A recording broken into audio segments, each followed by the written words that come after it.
Hello বন্ধুরা, আমি চলে এসেছি মধ্যরাতে নাস্তা বানানোর রেসিপি নিয়ে। তো আজকে কি বানিয়ে উল্টাপাল্টা তো আপনাদের দেখাবো।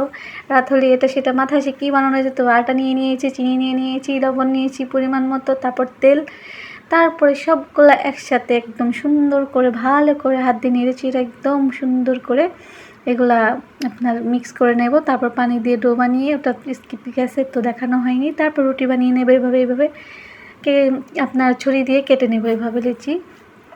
তারপরে এগুলা সুন্দরভাবে যে লম্বা করে সব একসাথে করে নিয়ে তো একটু হাত দিয়ে টেনে এইভাবে করে নিব। তারপরে এগুলা তেলে ভিজিয়ে নেব। তেলে ভিজিয়ে নিয়ে তারপর দেখেন এগুলা সুন্দরভাবে হাত দিয়ে গোল গোল করবেন। আপনারা আবার ভাববেন না যে আমি হাত ধুই না, বাম হাত দিয়েই করতেছি। আমি দিনের মধ্যে 100 বার হ্যান্ড ওয়াশ দিয়ে হাত ধুই, আপনারা অন্যভাবে নেবেন না। তাই দেখেন কি সুন্দরভাবে হাত দিয়ে চেপে এইভাবে আমি বানিয়ে নিয়েছি।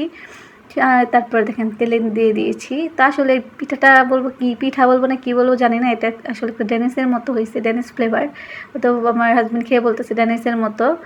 তো ওরা খেয়ে নিয়েছে আগেই, বানানোর আগেই দু একটা হয়েছে পরে ওরা খেয়ে একদম শেষ। তো দেখেন কি সুন্দর হয়েছে। তো রাত হলে চিন্তা আসে, তো সকালের নাস্তা রাত্রে বানিয়ে আজ এখন ঘুমিয়ে যাবো। আল্লাহ হাফেজ, সবাই ভালো থাকবেন, গুড নাইট।